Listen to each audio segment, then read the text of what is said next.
समिति की ओर से ऑक्सीजन आपूर्ति और उपलब्धि के सुझाव दिए गए हैं। ऑक्सीजन की कमी को लेकर सुप्रीम कोर्ट ने गठित की है टीम। तो कार्य समिति में एक संयोजक कैबिनेट स्तर का होगा और सभी सदस्यों से बातचीत का समन्वय स्थापित किया जाएगा। ये बड़ी खबर।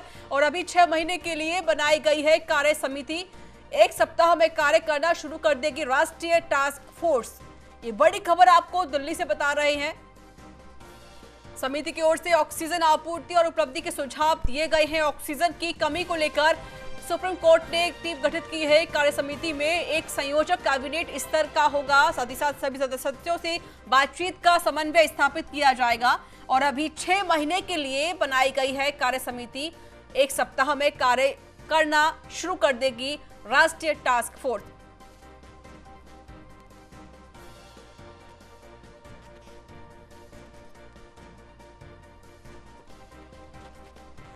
तो दिल्ली से स्पीच आपको ये बड़ी खबर बता रहे हैं, जहां पर सुप्रीम कोर्ट ने टास्क फोर्स का गठन कर दिया है। तो 1 सप्ताह में कार्य शुरू कर देगी राष्ट्रीय टास्क फोर्स। सुप्रीम कोर्ट ने 12 सदस्यीय टास्क फोर्स का गठन किया है। तो ऑक्सीजन की आपूर्ति को लेकर यह सुझाव दिया गया है। जिस तरीके से लगातार कोविड के जो आंकड़े हैं वो तो बढ़ ही रही है, लेकिन कहीं ना कहीं यहाँ पर जो असुविधाएं हैं सरकार की तरफ से वो यहाँ पर देखी जा रही है। कमी है, ऑक्सीजन की कमी है, डॉक्टर्स की कमी है, हॉस्पिटल की, जिस वजह से जो जनता है वो परेशान हो चुकी है। और मेरे साथ जुड़ चुके हैं इस पर अधिक जानकारी देने के संवाददाता गौरव शर्मा।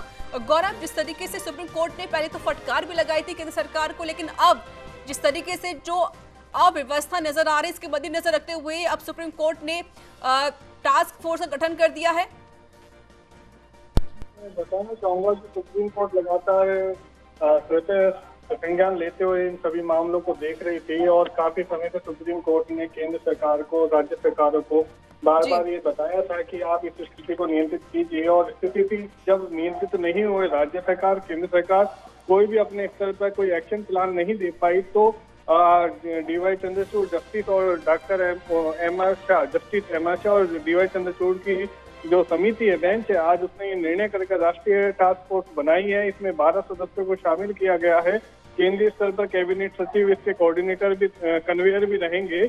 और यह जो समिति है, यह जो आवश्यक सभी पहलू है उन पर विस्तार से विस्तार करेगी कि किन कारणों से ऑक्सीजन की आपूर्ति नहीं हो रही है, अगर आपूर्ति हो रही है तो कहाँ ज्यादा कहाँ कम हो रही है। इसके अलावा क्या वैज्ञानिक तथ्य है जिनकी मदद से कोविड संक्रमण पर नियंत्रित किया जा सकता है।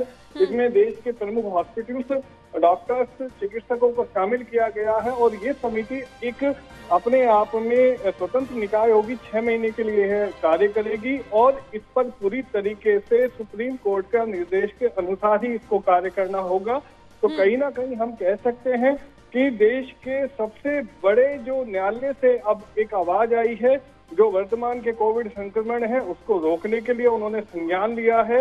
और यह देश के लिए बहुत बड़ी बात है कि सुप्रीम कोर्ट ने अपनी जिम्मेदारियों को समझते हुए इस टास्क फोर्स का गठन किया है। जब केंद्र सरकार और राज्य सरकार असफल हो गई तो ऐसे में देश के लिए सुप्रीम कोर्ट ने आमजन की सुनवाई को समझते हुए, उनके दर्द को समझते हुए इस समिति का गठन किया है। जी बिल्कुल गौरव, जिस तरीके से चाहे केंद्र या फिर राज्य सरकारें हों, उनके जो कदम उठाए गए थे वो नाकाफी साबित हुए हैं और वो दोनों ही सरकारें यहाँ पर असफल होती हुई नजर आई, जिसके मद्देनजर रखते हुए अब सुप्रीम कोर्ट ने यहाँ पर दखल दिया है। गौरव, क्या ये जो टीम गठित की गई है, क्या जिस तरीके से जो कालाबाजारी हो रही है, क्या इस पर रोक लग सकेगी इस टीम के जरिए? जी, मैं आपको बता रहा हूं कि यह जो समिति है यह आवश्यक सभी पहलुओं पर नजर रखेगी। जो भी उपलब्धताएं, अनुपलब्धताएं, लगातार जो है कालाबाजारी की खबरें सामने आ रही है। दिल्ली में अभी आपने कल पढ़ाई देखा ही, हमने खबर भी चलाई थी कि काफी संख्या में ऑक्सीजन सिलेंडर बरामद हुए हैं। देश के अन्य जगह में भी यही स्थिति हो गई है। हॉस्पिटल्स में भी लगभग वैक्सीनेशन को लेकर या इंजेक्शन को लेकर, दवाइयों को लेकर कालाबाजारी की खबरें सामने आ रही हैं। तो कहीं ना कहीं सुप्रीम कोर्ट ने सबको जगाने के लिए और यह बताने के लिए कि देश का जो सबसे ऊंचा निकाय है वह इस सब चीजों को नहीं देख सकता और अब ये सारी चीजों को रुकना चाहिए। ऑलरेडी सुप्रीम कोर्ट कह चुका है 17 मई हाईएस्ट पीक होगा संक्रमण का और उससे पहले हमें कोई तैयारी कर लेनी चाहिए। सुप्रीम कोर्ट ने यह भी कहा है कि तीसरी लहर आने वाली है, बच्चे भी प्रभावित होंगे, आपके पास प्लान क्या है? बार बार पूछा गया, जवाब नहीं आया, तो फिर सुप्रीम कोर्ट ने ये निर्णय लिया है। जी चलिए गौरव शर्मा, बहुत बहुत शुक्रिया। नजर बनाए रखिए, अपडेट आपसे लेते रहेंगे।